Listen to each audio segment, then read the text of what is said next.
Hi, I'm Dorothy Mashburn. I am about to be online on the Online Prosperity Show. I'm an interview and salary negotiation coach, and I help women, especially minority women, confidently negotiate their value. We are talking today about my journey from the foothills of the Himalayas to corporate America and now teaching women how to confidently show up at interviews and request the salary that they deserve. Prosper and I talk a lot about the challenges, the obstacles, and the confidence that comes from experiencing the unknown and the challenging.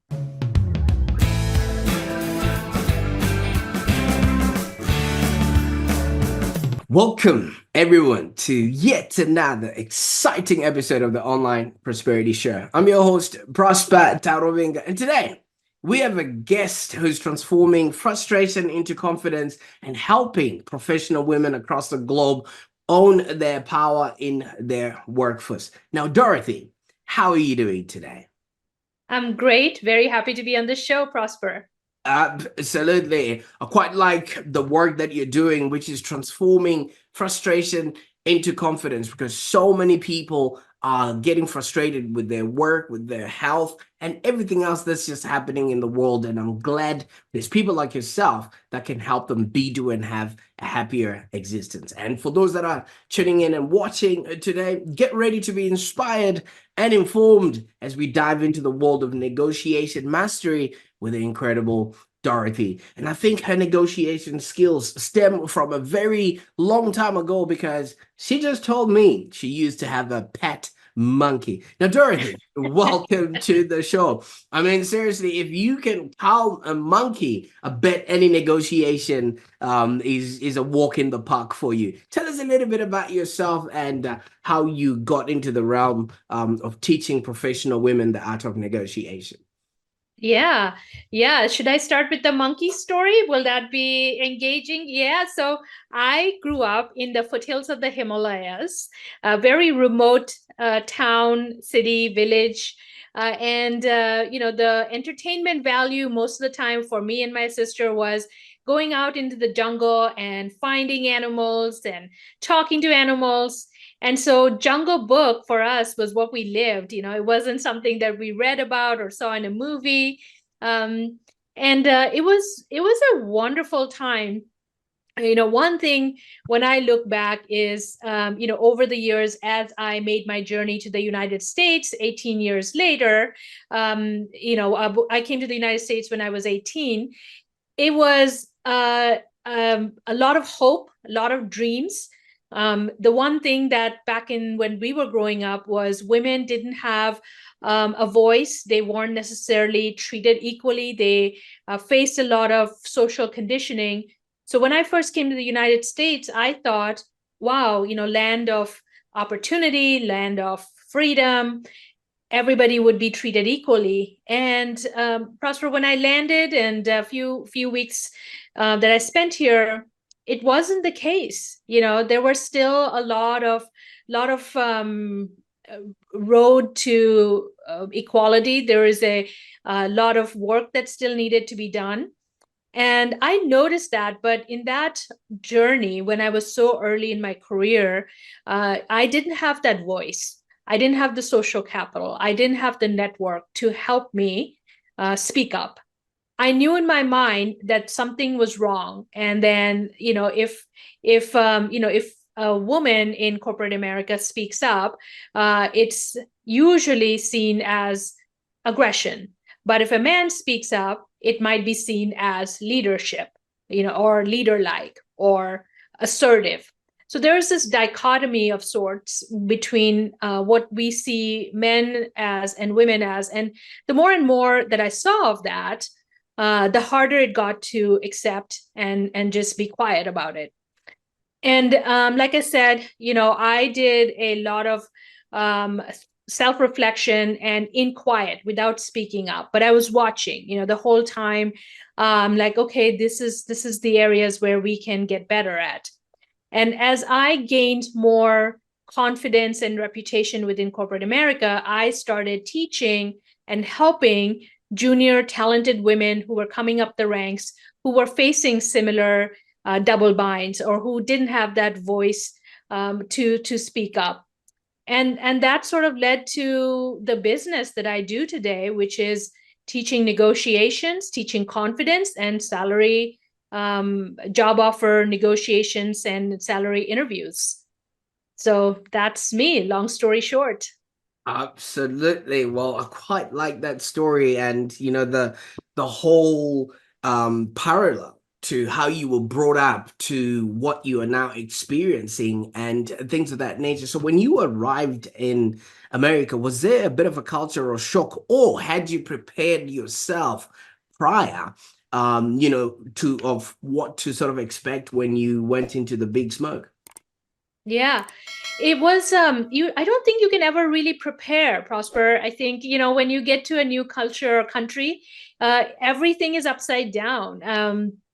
It's I was it was 1998, so the internet was just starting to, be worldwide accepted and be in everybody's homes. Social media wasn't very prevalent, if at all. MySpace, I think, was a thing. And so there was not a lot of social connections yet. And you had to figure out a lot of things from reading books, or looking at speeches, or listening to leaders talk on TV, CNN. So that never really prepares you for the day to day. So give you an example, the only thing that looked familiar at the cafeteria that we were sharing our first day of orientation at college was ketchup. And I leaped forward to the ketchup because nothing else was familiar on the table, and the ketchup tastes nothing like ketchup back in India. And even the most familiar is unfamiliar. And so that was definitely something you can't prepare for. You can only dive in and experience it and adapt accordingly. Absolutely. I quite like that because, I share a similar path.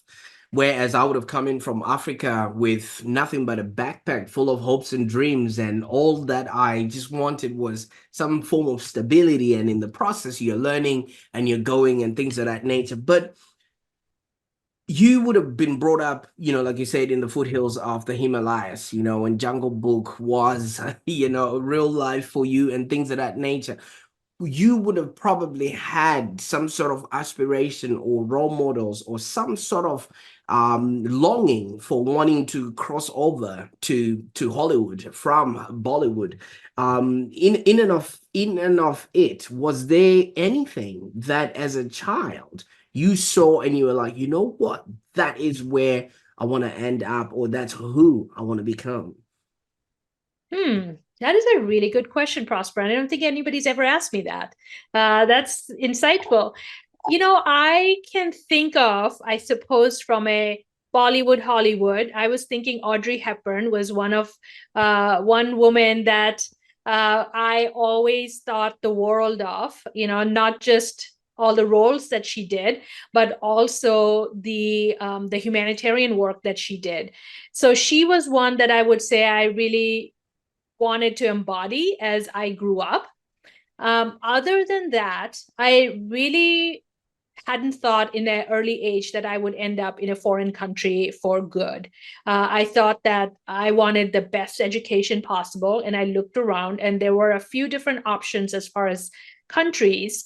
And I got a scholarship to a small university in the Midwest of America. The other option was Monash, and a couple of universities in UK. But the one that was financially the most sound was the one in America. And that's sort of the survivor in me, which was, it's like I have my bag of hopes and dreams, and the best place to realize it is where I'm going to be financially the most well off. I like that. Is the Monash you're talking about Melbourne? Yes, yes. Oh wow, we could have been neighbors. I quite like that. It's the reason why I'm asking this, Dorothy, is the time that all of this was happening is pre-internet. You know what I mean? Exposure to a lot of these things would not have been prevalent. And maybe you were watching Audrey Hepburn in Breakfast at Tiffany's, and then you were like, I want to go find out what Tiffany's is, only to realize that Tiffany's is a jewelry store, not a Yeah, breakfast place. not a breakfast place, not a restaurant at all. Not a restaurant at all. And you look at the prices that they charge, you're like, that's not exactly what it is. So when you arrived, obviously you did see that sort of cultural difference and change. What was life like? What what was it like, you trying to integrate or assimilate into a culture that you'd never known anything about? And at 18, you'd only just barely became legal. Yeah, that's true. That's true. I did think I was big and bad back then, though, So just to be clear, I didn't think about myself as a young kid, but now that I look back, it's like, yeah, you were just barely an adult. But it was a roller coaster, to be extremely frank.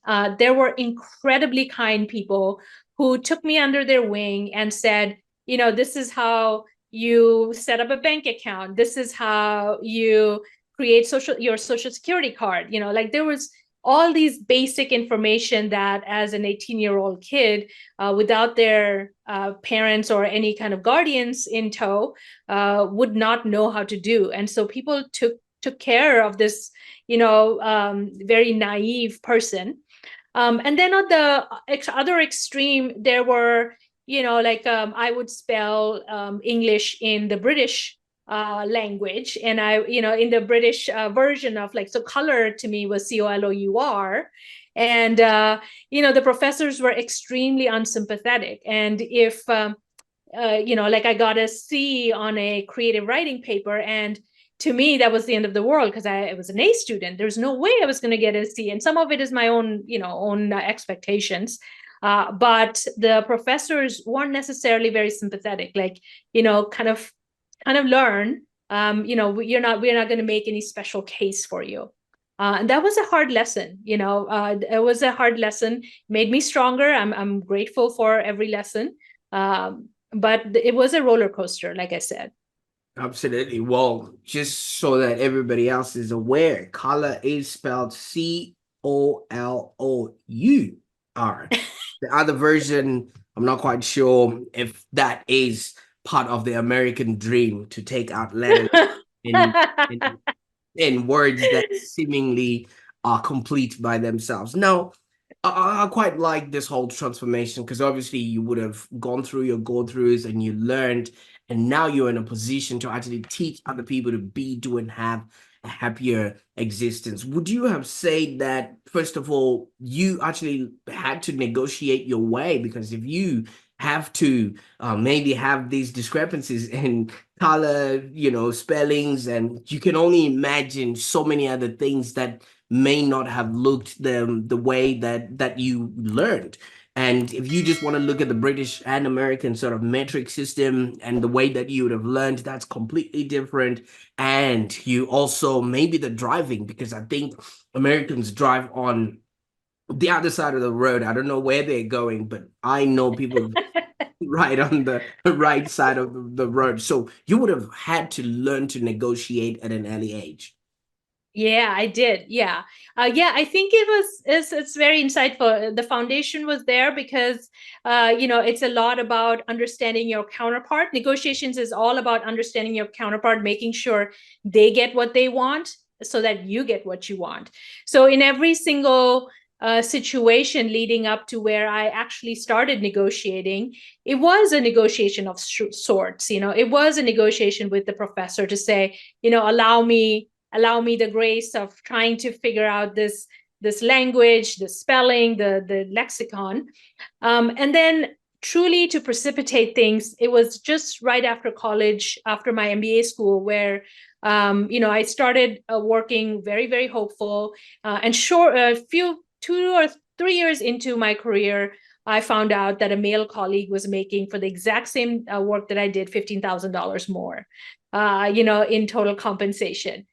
And it was a shock. I was doing the same work. I was staying later. I was doing more. in some aspects. And at that time, I didn't have the language or the skills to negotiate. So I went into my manager's office a couple of days later, and I was like, we were talking about salary, and we found out that I make way less, and what are you going to do about it? Was my sort of naive pitch. The problem with that is I was breaking all kinds of social norms, all kinds of unwritten corporate rules, and that backfired. So my manager was able to say something like, you guys shouldn't have been discussing salary in the first place. You can be fired for this, and I had a huge moment of shame and embarrassment and humiliation, because I was like, maybe I am wrong. Maybe I shouldn't have been discussing salary. And it was innocent, right? We found out by accident because I was trying to buy a house and I wouldn't qualify for a certain loan amount because I was under that threshold. So, but anyway, I left that office, tail tucked between my legs. I was just very, very shamed. And at that time, I didn't have the words gaslighting. I didn't have those words in my vocabulary, but now I do.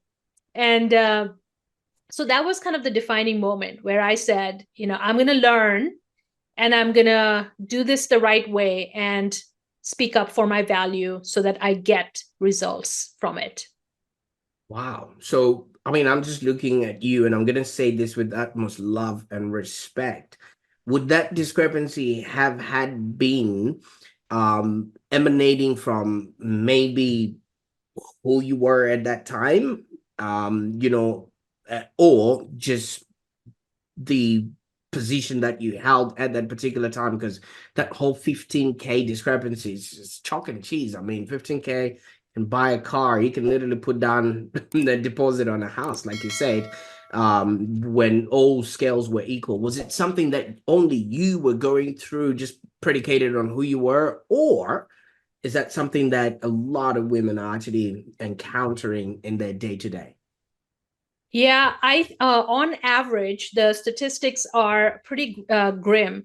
On average, women make 82 cents to the dollar that men make in corporate America. And Black women and Hispanic women make 70 cents to the dollar. So, if you look at national statistics, it's pretty significant. Now, for me in that role, it's possible that my colleague had been more aggressive when they started him out in that role. It's possible. And I just didn't have the understanding that that's something that I could do when you first start. And that is exactly the thing I teach my clients today is, all these unwritten rules that may or may not be available for people that may have had other family members in corporate America, or they have gone to networking events that taught them that. Unless somebody teaches you this, you don't know this for coming out of college. Mm-hmm. And so this is what I arm the clients that I have is coming out of college, or you missed your first or second job when you could have asked for more. People are leaving thousands and thousands of dollars on the table by not asking. So that is what I teach and train. Absolutely. I mean, one of the first things that you noticed that was familiar to you at the time you arrived in the US was, I would like to call it tomato sauce. All right. I don't know what ketchup really is. You can pick me up on that. But what do you call it in Africa? It is tomato sauce. All right. So I'm about to ask what your secret sauce then is, because you've had over 500 negotiation deals with top tier executives, and right? What sort of techniques from maybe your past, your influence, and everything else that you've learned have you actually found to be most effective? Because if people know what they could do, that's the difference between a 15K increase or a business that's profitable and enjoyable. And how do you then apply them to make an impact? Mm-hmm. Yeah, I think, you Prosper, tell me if I'm wrong, but I think when you're an immigrant and you overcome the initial thresholds, you know that you can achieve big. And I always had, once I learned the rules, I knew that I can go big. And that has been my secret sauce, if you will, because I go big. So, most people, when they're negotiating, whether it's salary or business deals, they tend to negotiate against themselves. And, it may be because of social conditioning or maybe because of cultural norms, which I'm oblivious to. Like, I just know the basic rules of the game to survive in a new country or a new culture. But people who grow up here may or may not have that, right? They don't have that freedom. So their negotiation will usually sound like, I make 100,000, so maybe I'll go ask in the new job for 120,000. Then 2 days later, they'll say, that's a little too much, 110,000. And then the counter comes and they says 105,000. Then they're like, 5,000 more, great, sign me up. I go the other way. I go 200,000.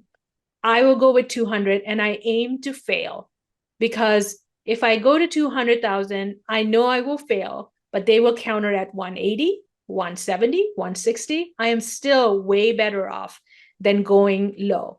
So 105 versus 160. So I failed for my 200 goal, but I didn't fail far enough, and I still made significantly more. And this is true for my business deals. It's true for every deal that I do. I go big because I'm not encumbered or held back by any kind of social conditioning. And that's sort of my secret power, if you will, that I lean into and has allowed me to be successful. I concur with that. And I viscerally believe, normally, like you say, if you are in a migrant sort of status, there's no point of reference. There's no backbone that you are, working off of.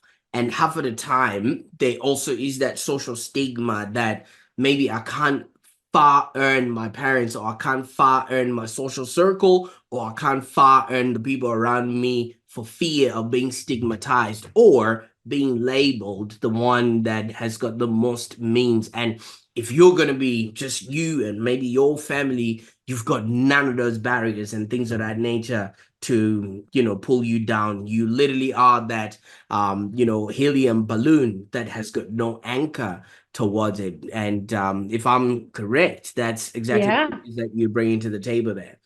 that's absolutely true. Yeah, you're free in a way.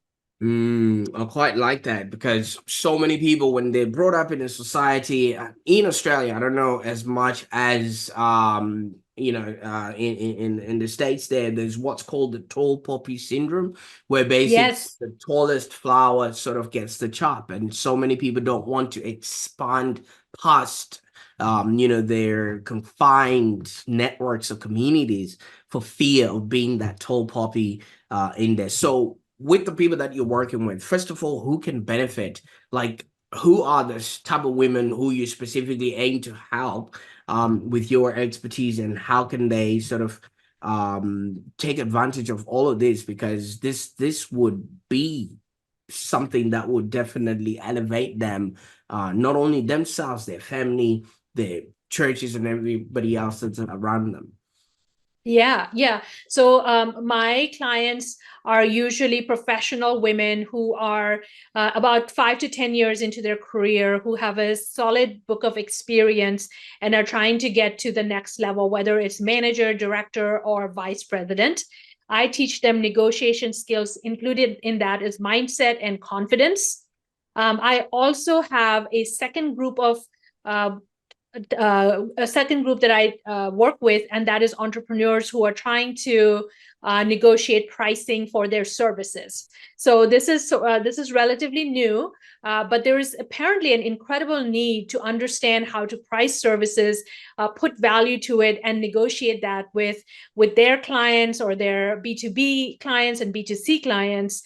And I've had incredible success helping entrepreneurs price their offerings and then negotiate the next stages and additional statements of work with their clients. So, and if you want to reach me, I'm very present on LinkedIn. And I also have a podcast, Salary Negotiations Made Simple. We talk about confidence, mindset, as well as the nuts and bolts of negotiating any deal, whether it's salary or a business deal. Absolutely. You mentioned your LinkedIn. Is it okay if we can put those links in the show notes so that people can maybe get to learn a little bit more about the work that you Please. do with them and things of that nature. Thank you so much. Now, obviously, you have turned out all right.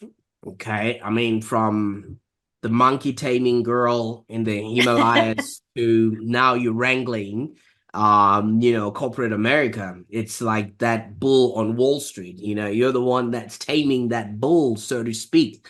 That might just maybe be brushed off as a one-off when somebody looks at it and says, it's maybe, an anomaly. Would there be any sort of success stories where you've helped clients actually secure either their dream roles, maybe significant compensation increase that maybe you'd like to share, so that, the people that are now going to click on that LinkedIn link would actually come through with confidence that this is not just something that only different type people can achieve. You don't necessarily have to go into names and personal details, but just enough to give us a glimpse into the type of work that you've been doing out there. This is my favorite question. Thank you so much. I just had a client, we'll call her Joe. She came in about 2.5 months ago now, and she was devastated at her work. She was feeling undervalued. A lot of people that came in with less expertise was getting promoted over her. So we worked with her on her executive presence, her ability to speak up for her value. And she has a new job now, and with a 93% increase in her salary. So she is ecstatic. She has more time with her family. She didn't have to go get more degrees, which is something that she was considering before she met me, and we started working on a strategy for her career. And I spoke to her 2 weeks ago, and she just started in her new role and extremely happy leading a team. So that is Joe. Then another one I have is Maria. She is a school teacher, was a school teacher. She was making $47,000, and she's around the 7-year burn. Like, she was burned out, and she needed to get out of teaching because she just wasn't feeling the same passion anymore. And she came to me and she said, like, if I can make at least $40,000, I will be happy. And so we worked with her on her transferable skills, how she translated that to corporate. And she landed a corporate job as a project manager, a junior project manager at $97,000. So not only did she not lose money, she almost doubled her salary. And it is an extremely powerful success story that I'm very, very proud of. And she did a lot of work, and we were able to get her into a great place. Wow. I mean, just literally, first of all, you're relieving people from the burnout, increasing their salary. Obviously, that will increase their self-esteem and just who they are to the community. So literally, you're making the world a better place, one woman at a time. I hope so. That is the dream, that is the passion, and thank you for recognizing that. Wow, because if she then goes home, the ripple effect of everything else that you would have done and how you're transforming these people, it's literally giving themselves back to themselves without even, like you said, increasing degrees or any other sort of accolades, which is going to take away their time, money, and effort. You're literally just repackaging them and giving them back to themselves. Yeah, using the same ingredients they already have, the same ingredients, just like you said, repackaged. And it's less than 90 days. That's a lot of transformation. And the thing is, you just find the goal within the people and let that goal shine. And that's the magic. Now, Dorothy, indulge me if you can on this. I mean, obviously, based on your past, what you've done, and where you're taking people and the results you're giving people, and if it's only just done in 90 days, this to me looks, sounds, and feels like somewhat of a rite of passage that you are giving these people. And like I said, indulge me if you can, because maybe in your culture, you would have somewhat of a rite of passage where in my culture, we have this from 13 to 16. You're called in by the village elders, and then they proverbially tap you on the shoulder and give you the instructions on how you can now become a leader. So you can lead yourself, you can lead your family, you can lead as a man or a woman. And obviously, that then separates the childhood to the adulthood. And you would have had somewhat either culturally or when you actually transitioned to America, that would have been a whole learning that then initially told you, hey, you're not from Jungle Book anymore, you are now in this concrete jungle. And that in and of itself created that pattern break, which I don't think a lot of people have when they are going through their life. And let's take away Bollywood for a little bit. I blame Hollywood for that, right? People watch an episode where somebody is born, grows up, goes to kindergarten, goes to high school, falls in love with a high school sweetheart, and gets married, gets a job, maybe gets two kids, maybe gets sick, dies, all in a space of 35 minutes plus commercials. And they've never had an opportunity to be told, you too can.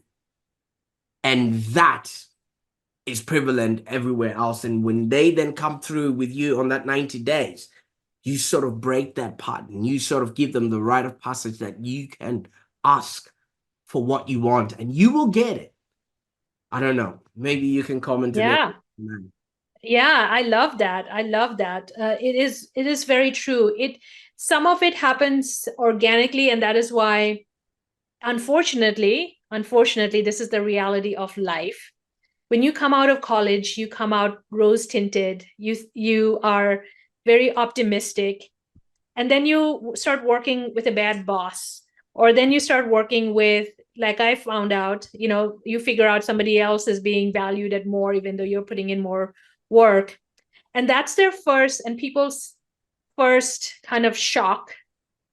And then it seems people get stuck there. And that's the sad part. And that's where I position, like, you can be more, you can do more, you can have big dreams. Don't let this be the point that stops you, because like you said, no one talks about that in Hollywood or Bollywood. It's all rosy, like you fight through and you do it all on your own, and tada, things are beautiful. And the messy middle is where I put in my work and make sure people feel empowered to go be the best version of themselves. Fantastic. Well, this is all well, true and good. And, people are maybe watching this and thinking, wow, this is exciting. But when it comes to negotiating a salary, this can be something that can be very, very daunting. I mean, it's like we are brought up from a younger age to never question authority. I mean, if you do, then you're treated as a rebel and things of that nature. So I can imagine that is then transferred because you now start taking the authority figures as, your bosses and everybody else along, and you just don't want to be cast out of the tribe, which is like maybe the office setup and things of that nature. And so a lot of people are afraid. Now, how do you help individuals overcome, first of all, this fear? And what sort of educational resources do you provide to make this process a whole lot smoother? Yeah, we work a lot about identifying natural strengths. So what are your strengths? So we use Gallup as one of our technical guides. So, if you're strong in strategy or ideation, or if you're strong in numbers, like it's called deliberative, and there's like different Gallup terms. So there are 36 strengths that we measure people on. And once we figure out what their natural strengths are, we double down on those strengths. So we're not trying to fix weaknesses. There's no such thing as a weakness. It's like your top tier things that you are just naturally good at, your top 10 things. And we just focus on those 10 things versus like trying to get you to be a very scientific minded person, whereas you are a very artistic type of person. We're not trying to make a science brain into a artistic brain, unless you want to. That's different. But we're doubling down on the strengths first of all, and then second, we are working on accepting failure as a redirection. So a lot, like you said, a lot of social conditioning has been seeing authority figures as the end all and be all of everything, including our salaries. So a lot of the work that we do is around mindset and understanding that failure and rejection is not the end of the world. It's actually a redirection for better, for us to improve ourselves. A lot of work on growth mindset, and seeing that even if we see, hear, and know. So negotiation is all about accepting no's. So if you get a no, that means, what does it mean? Because that to us is start of a negotiation. Okay, no, then how else can we approach this to get to our desired states? So if your salary asking for $100,000 to your manager and the manager says no, then great. Tell us how we can get to 100,000, or great, tell us when we can get to 100,000. And then you put the onus back on your hiring manager saying, how are you going to help me? How are you going to help me get to my 100,000 manager? Because you are my manager, you control the purse strings. And so that's kind of the retraining we do on how to use your existing strength and your existing beliefs to your advantage. Fantastic. I'm enjoying this. Now, it will be remiss for me to ask, because the woman I'm talking to right now is completely different to the girl that I would have spoken to in 1998. You know, Yes. so much has changed. The growth is there, and it's evident, and things of that nature. Now, you said you've got your own podcast, Negotiations Made Simple. Salary Negotiations Made Simple. So let's skip back to, say, 1998, and there was this podcast, Salary Negotiations Made Simple, and no Audrey Hepburn in sight. Now, reflecting on your journey, what sort of advice would you have wanted to hear from this podcast that you'd give to your younger self? That would have led you to the person you are today. I mean, encompassing everything you've gone through and how you've actually started to manage accepting failure, because that was something that you never accepted. Growing up, even the spelling of the word color would have raised a lot of triggers for you, right? So what would you have wanted to hear as a younger person that you now know now? That's very insightful question. I think the big one that I would say is be intentional about building your sponsors. So women, especially men and women both, we get a lot of advice, but we don't get a lot of champions. And what was missing back then were people who would open doors for me. So a lot of people taught me things, and I'm grateful for that.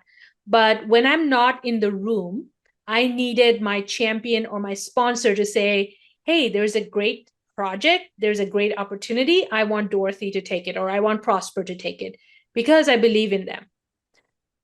I had the ability, people do have the ability to seek out sponsors and build the relationship and the trust, and then be very direct to ask them, would you be my sponsor in this phase or this project or this organization? People are willing to do it. I just didn't know that I could do that. I didn't know that option existed. And that would have made, years of trial and error get shortened to maybe less than 90 days, less than 30 days, some cases. And so that would be something that even today I would recommend anybody who's listening, get your sponsors. Like, mentors are great, you need them, but you definitely need sponsors to open opportunities for you. Can you imagine? Because some people can see around the corners, can see around the bends, or you need shoulders of those kind of people so you can see further. And things like that, we never know up until we are exposed to that, because as you would know, fish do not see the water that they swim in, and neither can people see the air that they breathe in. So you're gonna need, individuals that might help you be, do, and have happier existence. Now, I'm gonna call you Dora the Explorer. I mean, this whole jungle thing doesn't sit well with me. All right, so you've gone in from the Himalayas, you've tamed, monkeys, and you've come in and also tamed the Wall Street bull. No wonder it's frozen in place because you It's showed up. frozen, yeah. All right. So what's next? What can people expect from you, Dorothy, moving forward? Or is there any exciting endeavors coming up? Because I feel like you owe us a book or two. Oh, that would be awesome. Fantastic. That is in my head. The book at this moment in my head is Teaching Negotiations by Doing Negotiations. I'm sure I'll come up with a fancier title, but more focused on leadership. So a lot of our negotiation work is around understanding our counterparts and taking control of our own emotions, developing emotional balance, showing up with executive presence. And that is naturally a fit for leadership training, getting more minority voices in C-suites and boardrooms, getting people that training and that exposure to be able to kind of escalate to the boardroom if people desired. So leadership training and leadership coaching is probably a natural extension of what I'm already doing today. Absolutely. I can so see you excelling in all these endeavors now. Dorothy, I can't thank you enough for the time that we spent on the call today. What an incredible journey from that frustration of they're earning more than me to the confidence that you now exude, and you literally sending the elevator down, not only for yourself, but for others that might also want to escape this frustration so they too can be, do, and have a happier existence. So thank you so much for the work that you are doing out there. Thank you, Prosper. Really appreciate the time and your insightful questions. Absolutely. Well, I appreciate the wisdom that answered those questions today, and it all came from you. And to those that are watching right now, thank you so much, for tuning into the Online Prosperity Show. I would encourage right about this time, if you have been inspired and you want to learn more from Dorothy, first of all, watch this episode again, and don't forget to subscribe for more insightful episodes on the Online Prosperity Show. I will be putting all the links, as she has given us permission, for you to get in touch with her so that you too can start your journey, and maybe you could take the first step towards financial freedom, because you know what? You deserve it. Bye for now.